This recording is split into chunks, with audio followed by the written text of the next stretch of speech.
buy stuff online too, so I know it's hard to tell a lot about a product from its picture. So let's look at the legal size bags in this case. So we can start with the black bags, because those might be just a little more popular. For some reason, everybody likes black. I mean, women and men, I guess black goes with a lot of things. So then this is the black bag, the legal size one. And so this bag, this is actually a really high quality material. The external material, the exterior shell. This is a faux leather, and it's made in the fine grain. They call it like a calf skin kind of grain. And the way that I'll explain what this grain thing, how it works. So just like babies have very smooth skin, well, so do calves have very smooth, pliable, soft skin. And so because calves are not often slaughtered, for their leather, for everything, there's not a lot of calf grain leather, and calves are small too, right? So calf grain leather is nice because of its qualities, and it's expensive because of those qualities, because of the fine grain, but also because there's not a lot of it.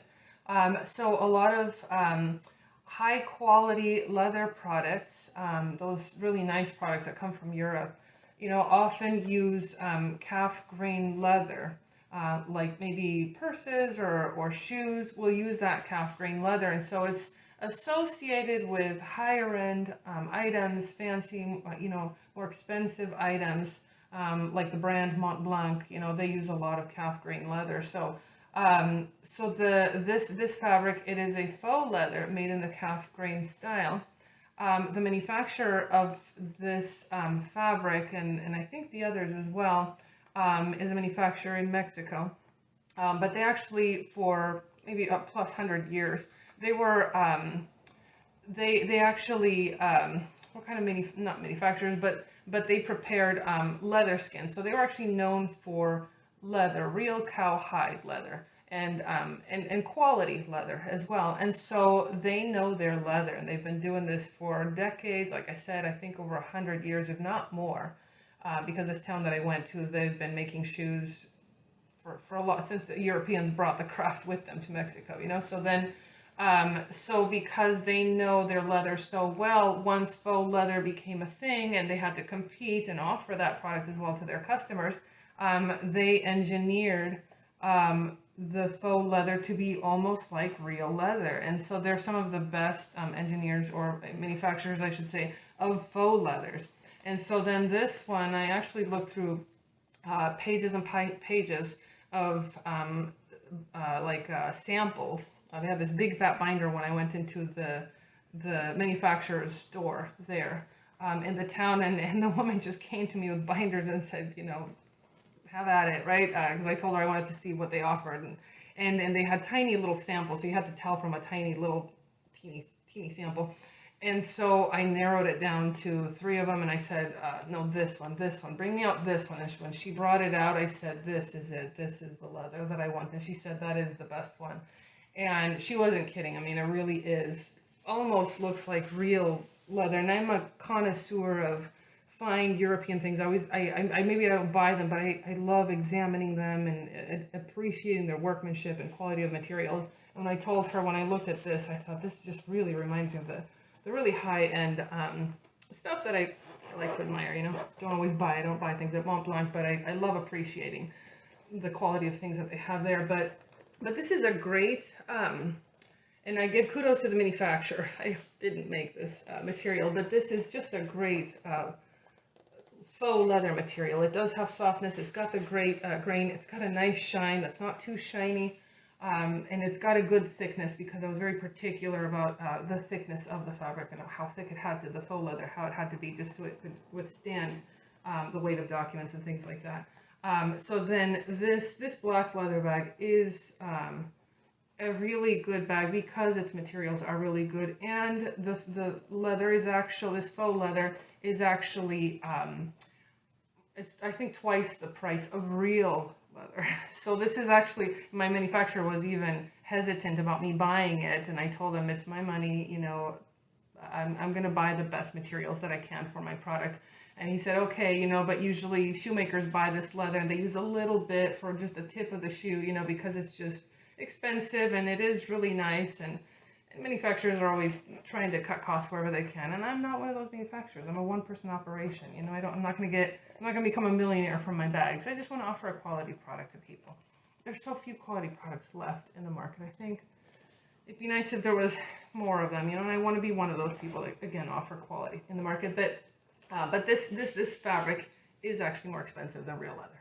So, at least as a manufacturer per meter, you know, but because that reflects in its quality. So, and in the engineering that they must have put into it, who knows how long it took for them to get to this point, you know, of quality. So I've got the black bag, and it's got a nice subtly embossed logo. So then that is a great bag for men or women, depending on your style. And I've got like a wine red, brownish, I don't know what you want to call it, but I would call it sort of like a wine red color bag. That is again the same fabric.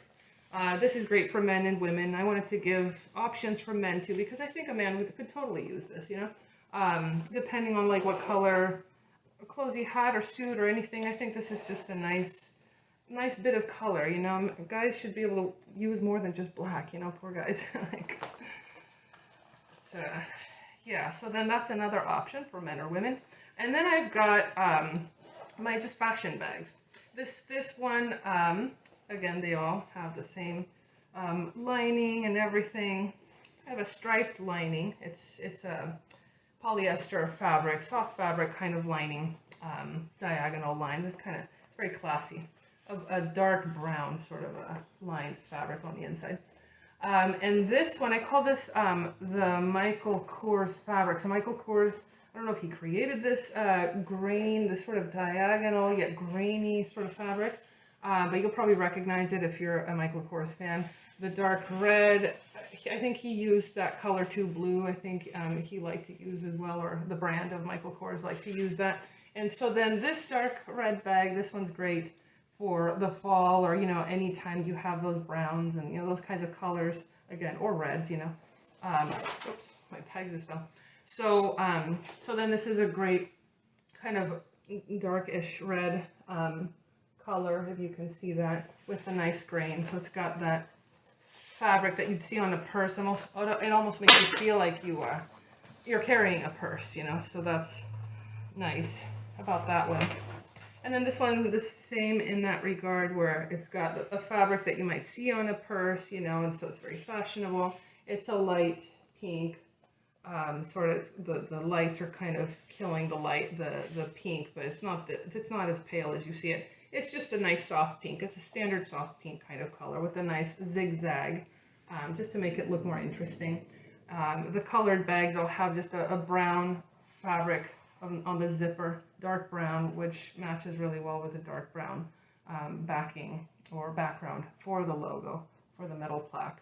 And all of them just have a really nice smooth zipper. It's a number 5 zipper, that's what they call it. They're all metal zippers on my fashion bags and the black bag and the wine bag. Metal zippers, so they're very durable, very strong zippers. And the zippers just they all have some undulation, they all have some curvature, so they're just easy to grab and you know, pull and close quickly. And so that's really nice. The handles are all reinforced on the inside, reinforced into the bag, so that's why these bags can just handle being pulled and everything, or handle a lot of weight. So again, with the same thing, they're all kind of lined on the inside. Nice lining all the way inside. And these bags, they can also just be washed with a little soap and water, just brushed off. The faux leather is pretty thick, so it can be brushed.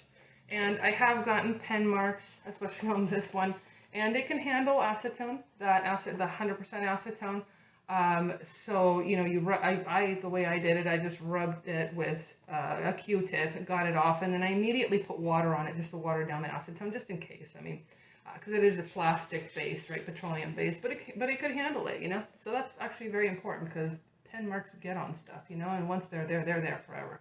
Can't take that off with soap and water, but this was able to handle some acetone. But yeah, that is, or those are my legal size bags. So they're all of them are the same size. They are about this size.